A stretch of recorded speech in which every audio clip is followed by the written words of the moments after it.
성도가 이렇게 고난주간 예수 그리스도의 십자가와 부활을 묵상하면서 우리의 마음속에 다시 한 번 더 점검할 것은 나도 주님과 함께 그 십자가의 길을 걷고 있는가라는 부분을 점검하는 것입니다.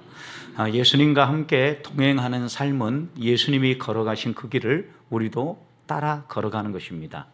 예수 그리스도가 십자가 위에서 죽으신 것처럼 우리도 함께 십자가를 짊어지고 가는 것입니다. 그래서 예수님은 우리에게 자기 십자가 지고 따라와라 라고 부르지 않으셨습니까? 오늘 본문도 보십시오. 예수님께서 우리에게 분명하게 말씀하시기를 우리에게 십자가를 짊어지고 너희 몸에 그리스도의 고난을 짊어지고 너희 몸에 그리스도의 흔적을 가지고 나를 따라오라고 분명히 말씀하시는 교훈입니다. 그런데 여러분, 이제 우리에게 십자가를 지고 따라오라 이 말씀을 하면 마음에 여러 가지 생각이 교차합니다. 십자가를 진다라는 것부터가 마음의 부담이죠. 왜냐하면 지금은 십자가가 그래도 약간 긍정적인 면에서 우리에게 다가오지만 예수님 당시의 십자가는 아주 부정적이었습니다. 왜냐하면 이 십자가는 극형에 해당되어지는 사형 도구였기 때문입니다.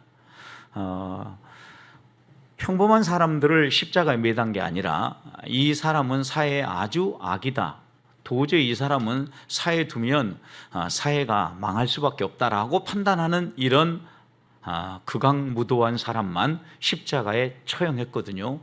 그런데 그 예수님께서 오늘 우리들에게 십자가를 짊어지고 따라와라, 또 그 예수 그리스도의 제자인 바울 사도가 오늘 이 고린도서에서 우리에게도 역시 그리스도의 고난, 그리스도의 십자가를 짊어지고 따라오라고 하면, 그리스도의 죽음을 짊어지고 따라오라고 하면 누가 이 길을 따라가겠는가? 성도들 가운데도 요즘 십자가를 이야기하고 고난을 이야기하면 그 교회만 있는가? 다른 교회도 있다라고 생각하고 다른 교회를 찾는다고 합니다. 왜냐하면 그만큼 성도들이 고난과 아픔의 설교보다는 위로하고 또 격려하고 축복해주는 이런 메시지를 상대적으로 더 좋아한다는 말씀입니다. 만약 여러분 생각해 보십시오. 이 길이 험악한 길이고 또 고난의 길이라고 하면 주님은 왜 우리를 십자가의 길로 부르셨을까요? 주님은 혼자 십자가 짊어지고 고난당하는 게 억울해서 야, 너희들도 그래도 좀이라도 맛봐야 되는 거 아니야? 그러니까 너희들 십자가 질고 와, 이렇게 우리를 부르셨을까요? 성경 어디를 보아도 하나님 아버지의 마음은 그런 마음이 아닙니다. 사랑이고 또 우리에게 필요한 것이 무엇인가를 알아서 미리 챙겨주시는 분이지 않습니까? 사랑의 하나님이란 말이죠. 그런데 그분이 왜 이런 극악무도한 사형법에 해당되는 십자가를 우리에게 짊어지고 따라오라고 말하고 있을까요? 여기에 이제 기독교 역설이 담겨져 있는데 십자가를 통해서 하나님 아버지의 마음을 배우고 영생의 삶을 살라는 부르심입니다. 왜냐하면 십자가에는 하나님 아버지의 사랑이 담겨져 있거든요. 아들을 내어주고, 하나밖에 없는 아들을 내어주고 우리를 얼마나 사랑하는가, 그 사랑을 증명해 주신 현장이 십자가입니다. 그래서 십자가를 진다라고 얘기할 때는 하나님의 사랑을 맛보고 그 사랑을 힘입어서 영생의 삶을 살아간다라는 의미가 담겨져 있다라는 겁니다. 오늘 우리가 읽은 이 본문의 바로 앞부분도 보면 바울은 우리를 하나님이 새 언약의 일꾼으로 부르셨다라고 이야기를 하면서 새 언약의 일꾼은 어떻게 살아야 되는가에 대해서 집중하는데, 새 언약의 일꾼이 해야 될 일은 두 가지. 한 가지는 복음을 열심히 선포하는 거예요. 새 언약의 일꾼답게. 그리고 또 하나는 이 복음을 선포하면서 내가 예수 그리스도가 누구인가를 드러내 보이는 거예요. 그것은 섬김의 삶으로 보여주는 겁니다. 이 두 가지를, 그러니까 새 언약의 일꾼은 생명의 복음을 선포하는 일을 해야 되고, 또 하나는 삶을 통하여서 하나님이 어떤 분이고 예수님이 누구인가를 드러내 보여야 이 사람이 새 언약의 일꾼인데, 그렇게 드러내 보여주는 방법 가운데 하나는 섬김의 삶을 살아가는 거예요. 이웃사랑의 삶을 사는 거죠. 단순히 입술로 복음을 선포하는 것이 아니라 우리가 생활 가운데 예수님을 믿는 사람의 행복을 보여주고 그것을 삶으로 이웃들에게 보여주는 것, 이게 뭐냐면 섬김의 삶을 사는 겁니다. 이렇게 사는 일이 쉬운 일이 아니기 때문에 오늘 우리가 읽은 바로 앞부분, 바울은 우리를 어떤 존재로 묘사했냐면 질그릇에 묘사했어요. 그게 쉽지 않기 때문에 깨어지기 쉽다, 이 일을 실천하기 쉽지 않다라는 부분을 질그릇에 비유했는데, 그런데 우리가 한 가지 위로가 되어지는 것은 그냥 우리만 있는 게 아니라 그 질그릇에 보배를 품었다라는 겁니다. 이 보배가 누굽니까? 복음이고 예수 그리스도예요. 그래서 이 질그릇의 보배를 품은 성도의 삶을 통하여서 우리가 이 땅 가운데서 결코 십자가를 짊어지는 그 길이 고난의 길이 아니고, 그 길이 아픔의 길이 아니고, 그 길이 얼마나 행복한 길인가를 보여주는 거예요.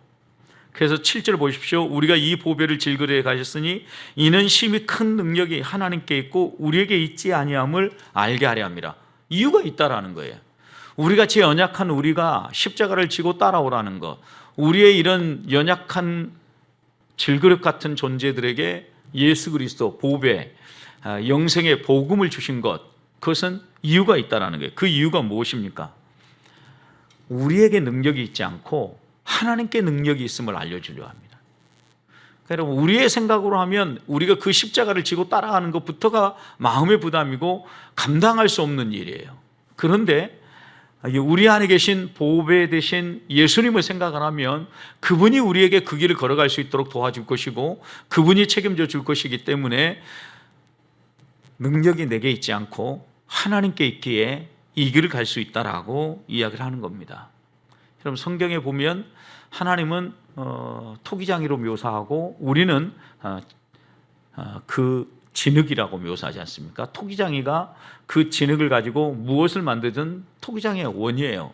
그런데 문제는 우리가 항상 토기장에 가서 이렇게 얘기한다라는 거예요. 왜 나를 이 모양으로 만들어 주셨습니까? 왜 나를 이렇게 만드셨습니까? 나는 이렇게 살고 싶지 않은데. 그래서 이사야서 보면 진흙이, 그릇이 그것을 만든 도예가에게, 토기장에게 그렇게 말할 수 있느냐? 그럴 수 없지 않냐? 라고 이야기를 하면서 우리의 존재가 누군가를 분명히 얘기하는 거죠. 여러분, 그러니까 보십시오.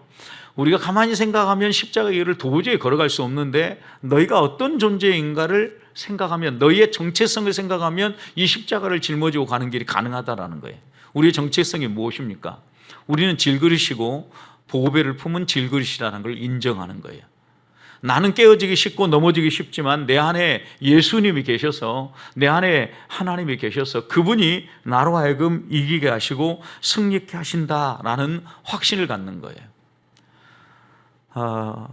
중국 내지 선교에 아주 혁혁한 공을 세웠던 허드슨 테일러는 이런 이야기를 했습니다. 하나님께서 크게 쓰신 사람들은 모두 연약한 사람이었다. 한 사람도 예 없이 모두 그랬어요. 여러분, 하나님이 쓰시는 사람들의 공통점이 뭐냐? 그들은 연약한 사람이었다라는 거예요. 여러분, 바울도 능력 있게 사역을 한 것 같지만 그에게는 연약함이 있었습니다. 육체 가시가 있었어요.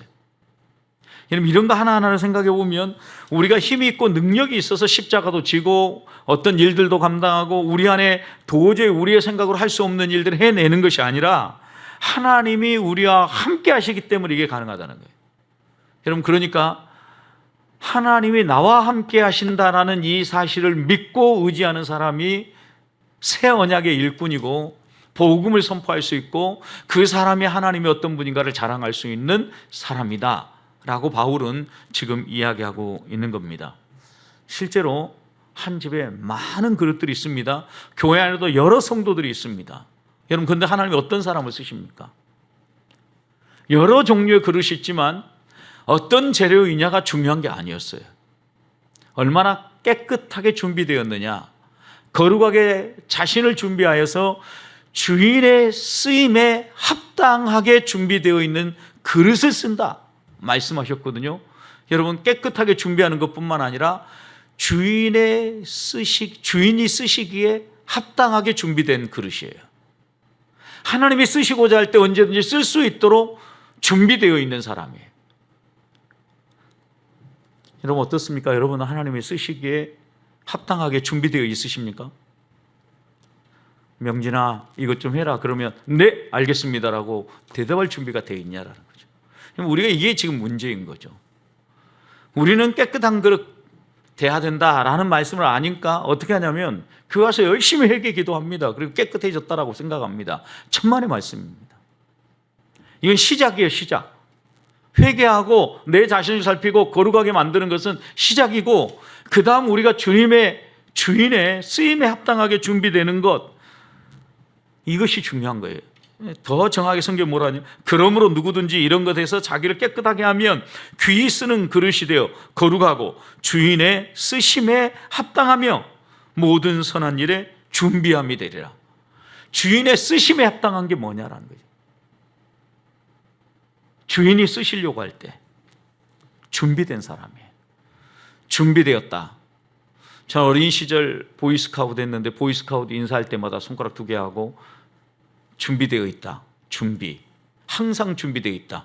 그래서 온갖 여러 가지 종류들을 다 하죠. 뭐 캠핑부터 시작해서 매듭법부터 해서 뭐 종류별로 이 땅에서 이제 마치 군대 가면 종류별로 다 배운 것처럼 이런 스카우트 활동을 하면서 다 배우는 거예요. 그럼 준비되어 있다라는 거, 이건 매우 중요한 부분이거든요. 구비되어 있다, 갖추어져 있다, 언제든 일할 준비가 되어 있는 거. 하나님은 이런 사람을 쓰신다는 거예요. 깨끗하게. 그런데 그 가장 중요한 준비가 무엇이겠어요? 믿음이죠. 믿음. 말씀하시면 하나님이 내 안에 계시고 나는 깨어지기 쉽고 내 힘으로는 불가능하지만 하나님이 하실 수 있습니다라는 이 믿음의 사람을 하나님은 쓰신다라는 말씀입니다. 사랑하는 성도 여러분, 그릇이 빛나는 것이 아니라 그릇에 무엇이 담겨져 있느냐에 따라서 빛나는 거예요. 여러분, 똑같은 그릇인데도 거기에 냄새나고 썩은 음식이 담겨져 있으면 누구도 안 쳐다봅니다. 그런데 정말 맛있고 정갈하게 준비된 김이 모락모락 나는 요리가 담겨져 있어 보십시오. 누구도 저거 맛있겠다라고 바라보는 거죠. 그릇이 빛나는 것은요, 그 안에 담긴 재료 때문이에요. 여러분, 우리 질그릇 같은 그리스도인들이 빛나는 이유가 뭐예요? 내 안에 계신 예수님 때문이에요. 여러분, 그러니까 우리가 나를 자랑하고 나를 드러내고 내가 뭔가를 하려고 하면 반드시 실패입니다. 필패입니다. 여러분, 그러나 내 안에 계신 그리스도가 드러나게 하시고 그분이 일하시도록 하면 하나님이 하셔요.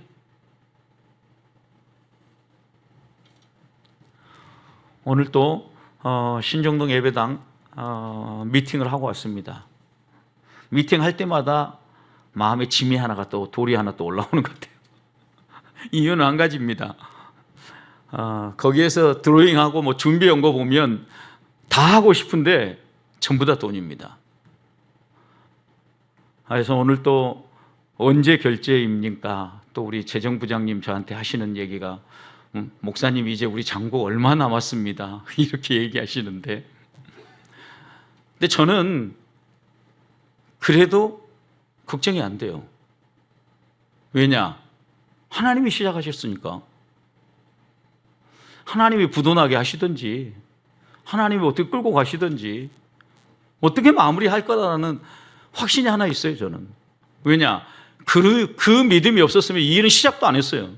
여러분, 성도 우리 150명 가지고 6억 5천 공사 불가능한 얘기예요. 여러분, 150명 6억 5천 내놓으려면 얼마 내놔야 되겠어요? 1인당 5천씩이에요. 여러분, 1인당 5천만 원씩 헌금하셨습니까?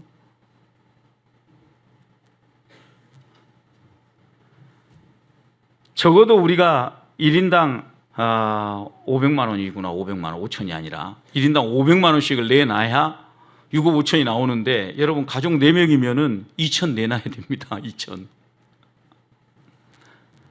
근데 제가 한 가지 확신이 분명한 것은요, 하나님이 시작하셨기 때문에 마무리도 하나님이 하실 거라는 거죠. 여러분, 우리는 이 믿음에서 떨어지고 나면 신앙의 길 걸어갈 수가 없어요. 그리고 제가 오늘 재정부장님 얘기하니까 우리 금식합시다 얘기했어요. 당의 선임 장로님 얘기하셔서 그럼 우리 이제 다음번 타자는 우리 다른 거 없다고, 하나님께 매달리는 방법밖에 없으니까 당회원부터 금식하자고. 이번 주 당에 돌아오면 같이 기도로 시작할 겁니다.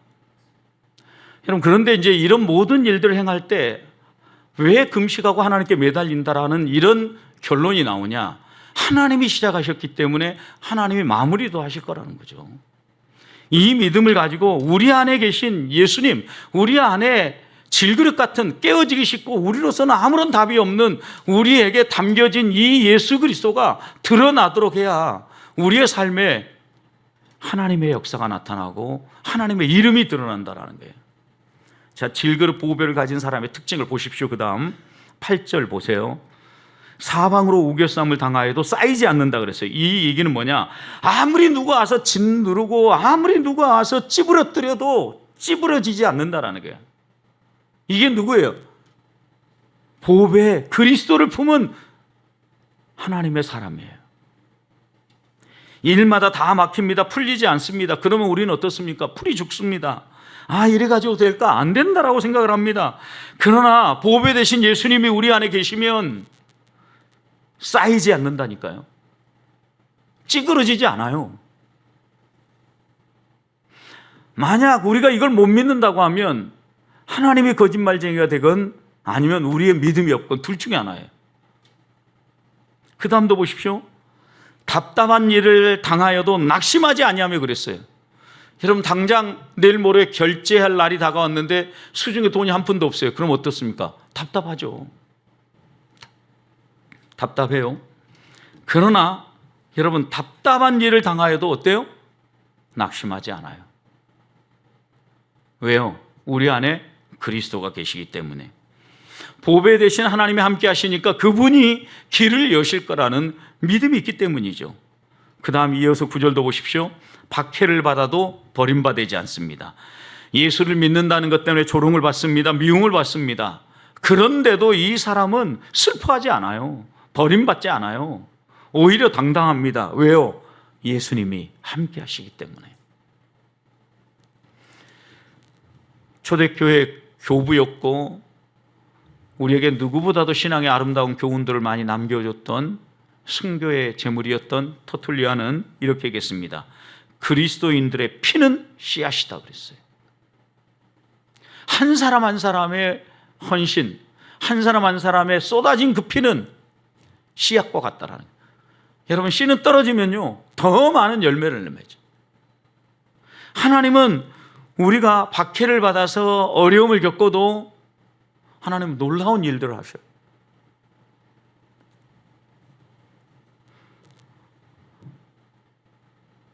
하나님께서 우리에게 하시는 일들을 보면 때때로 놀랍지 않습니까? 놀랍지 않아요? 저는 뭘 보고 또 놀랬냐면 이번 가는 교회 보고 또 놀랐어요. 제가 여러분을 만나는 것도 기적이었어요. 왜냐? 성석교회에서 상처 입은 영혼들을 만나가지고 돌보는 거, 전혀 생각도 못한 일이 저에게 펼쳐졌습니다. 가양동 와가지고 어떻게 보면 6년 지나고 났는데 새롭게 가는 교회 예배당을 봤더니요, 하여튼 기독교 싸움의 대표 고장으로 갔어요, 우리가. 왜냐하면 제가 이제 피스메이커 사역을 하고 있는데 피스메이커 사례에서 여러 사례가 나오는데 2006년 기독교 재산권과 관련된 대법원 전원 합의 판결이 하나 났는데 그 건이 바로 그 신서 성결교회 교회 때문에 나온 거예요. 2006년. 두 가지가 결론이 나는 거예요. 교회 재산은 성도들의 총유다. 그리고 또 하나는 교회 재산을 처분하려고 하면 적법한 절차를 따라야 되는데 성도의 3분의 2 이상의 가결이 없으면 처분할 수 없다. 이 두 가지 대법원 합의 판결이 이 2006년 우리가 가려고 하는 교회 때문에, 저는 이 교회가 도대체 어떤 교회인가 몰랐는데, 그러면서 저한테 한 분이 그러는 거예요.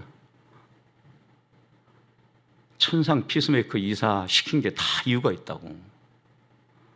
분쟁의 본고장으로 다시 들어가서 거기에 이제, 여러분 그 주변의 사람들이 그 신서 성결교회 이 자리를 볼 때 좋게 안 볼 거란 말이죠.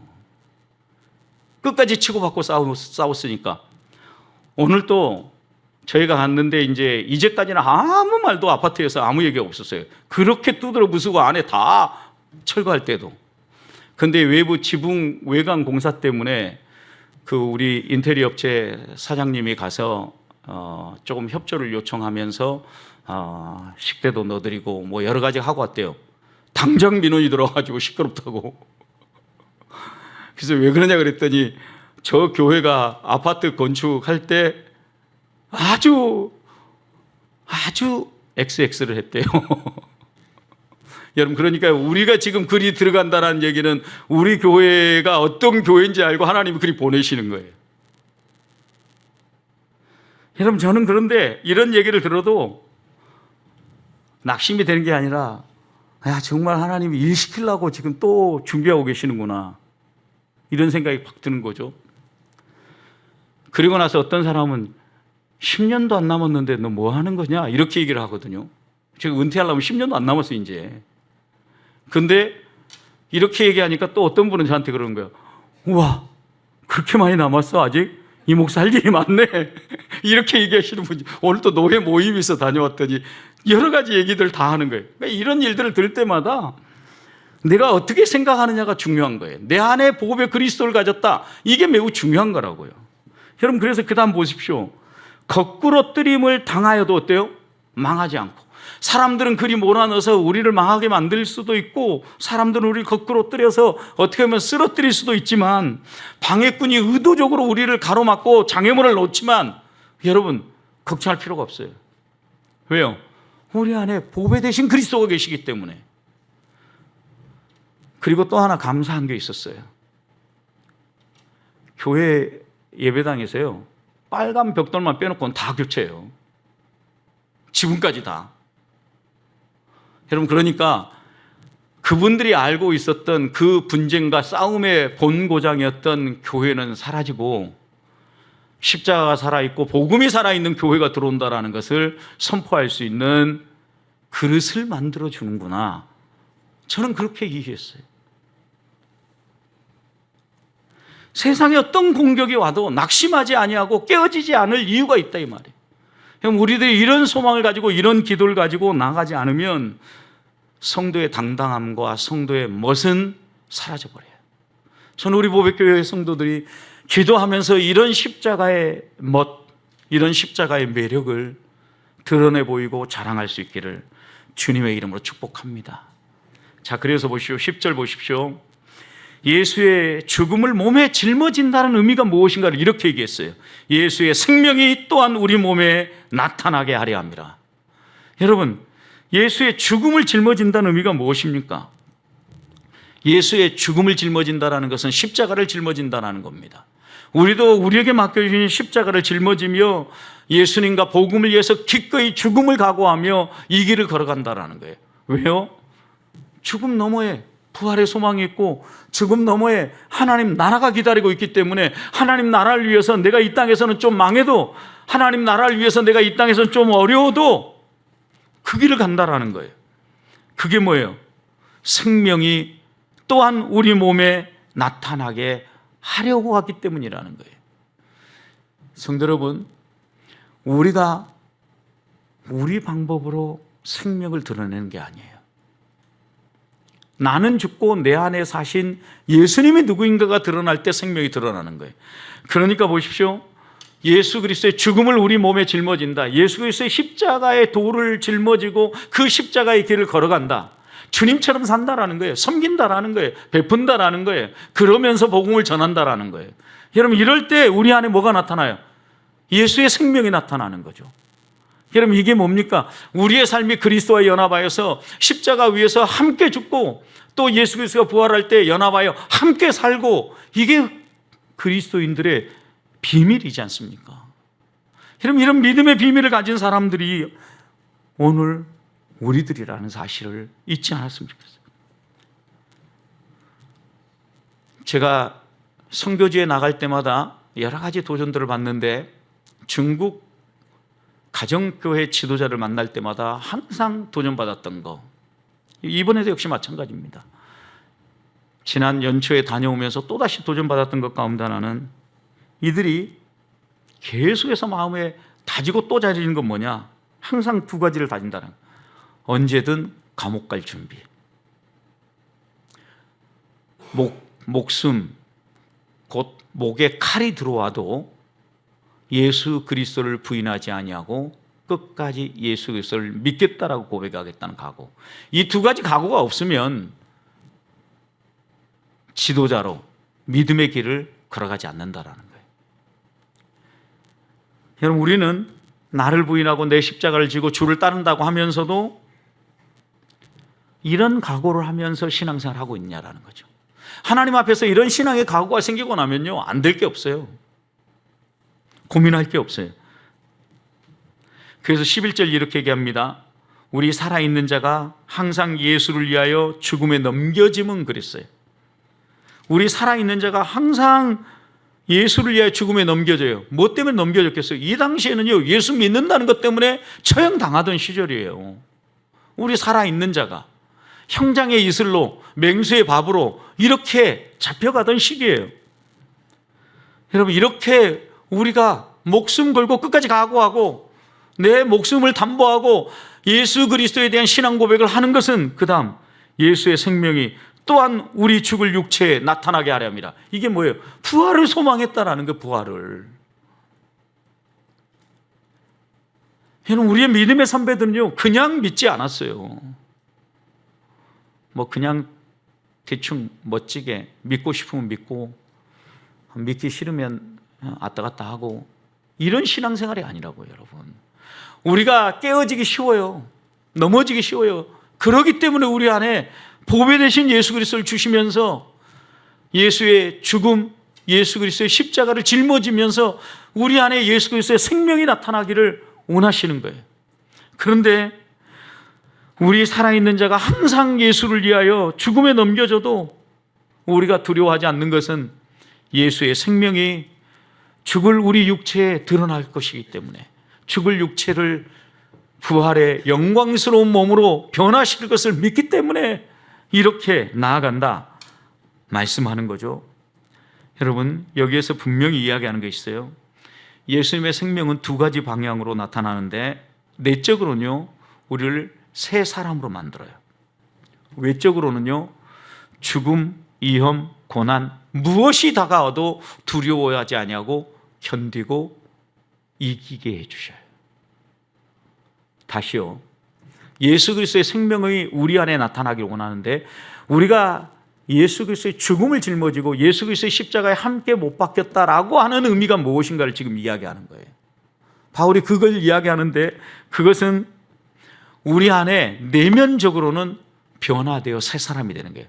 뭐가 변화되는 거예요? 옛사람이 변하는 거죠. 세상 방식으로 살아가는 것, 세상 좋아하는 것 내려놓고 예수 그리스도의 방식으로, 예수님의 삶으로 변화되는 것, 새 사람이에요. 그리고 또 하나는요, 이 세상에 어떤 핍박과 어떤 고난이 다가와도 거기에 굴하지 아니하고 당당하게 믿음의 길을 걸어가며 승리할 수 있는 힘이 외적으로 드러난다라는 거죠. 여러분, 그러면 예수님의 생명을 경험하며 살기 위해서 우리가 어떻게 살아야 합니까? 내적으로는요, 옛사람을 벗어버리고 새 사람을 입고 변화된 삶, 성숙한 그리스도인의 삶을 살아야 돼요. 외적으로는요, 어떤 핍박과 어떤 고난과 도전이 와도 내가 믿는 예수님을 자랑하며 사는 거예요. 이게 뭐예요? 예수 그리스도의 생명이 내 몸에 드러나게 하는 거예요. 내가 예수 그리스도의 생명을 맛보며 살아가는 거예요. 저는 우리 보백교 성도들이 이렇게 살기를 축복합니다. 왜요? 인간의 생명은 제한적이에요. 죽어요. 그러나 예수 그리스도의 생명이 우리 안에 드러난다는 것은 영생의 부활의 소망이 드러난다는 게, 오늘 그래서 우리가 읽지는 않았는데 여러분 14절부터 그 이후 이 말씀을 보면 14절 이렇게 얘기합니다. 주 예수를 살리신 이가 예수와 함께 우리도 다시 살리사 너희와 함께 그 앞에 서게 하실 줄로 아노라. 확신한다, 믿는다. 부활의 소망을 갖는 거죠, 여러분. 예수의 생명을 짊어지고 간 사람이. 우리가 어떻게 이 땅에서 성도답게 살아야 되는가? 성경의 가르침은 한결같아요. 사람들마다 죽기를 무서워합니다. 그럼 제일 두려운 게 죽음이지 않습니까? 우리 안에 그런 두려움들이 다가올 때 좀 조심해야 됩니다. 다시 한 번 더 내가 하나님을 제대로 믿고 있는가? 얼마나 연약한 존재인가? 우리는 조그만 작은 것들이 다가와도 두려워하고 무서워하잖아요. 여러분, 그런데 이 일이 왜 일어났는지 알면 무섭지가 않아요. 우리에게 왜 이런 일들이 일어나고 있는지, 그리고 내가 이 문제를 어떻게 풀 수 있는지를 안다고 하면 두렵지 않아요. 어제 저녁에 식사를 하려고 상추 쌈을 한 점 딱 해가지고 입을 벌려서 씹는 순간 별이 한 몇 개 보이더라고요. 이제 무슨 일이야 그랬더니 통째가지고 막 열이 나고 아파가지고.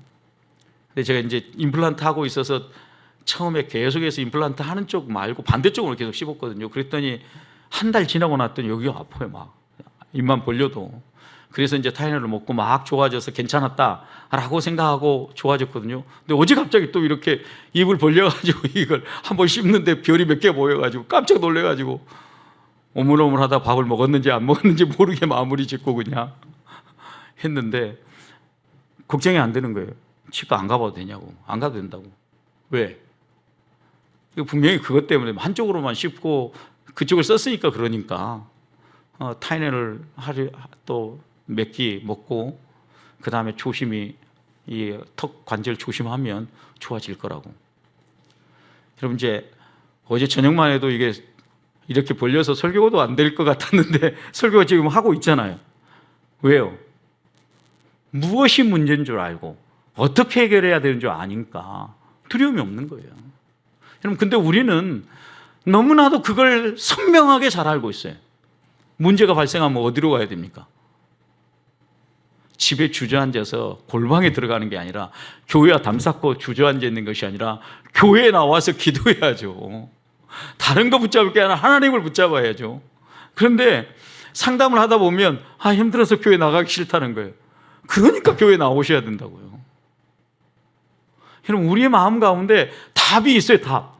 그런데 사탄은 자꾸 그 답대로 가지 않고 곁길로 가라고 내려놓게 만들어요. 저는 이 두 가지 음성이 들려올 때 무엇이 하나님의 음성이고 무엇이 사탄의 음성인가 분별하는 지혜가 있기를 소망합니다. 그래서 저는 우리 보배교회 성도들이 하나님 품에 안길 때 착하고 충성된 종아 수고했다, 하나님 위로해 주시고 부활의 풍성한 생명으로 안아주시기를 주님의 이름으로 축복합니다.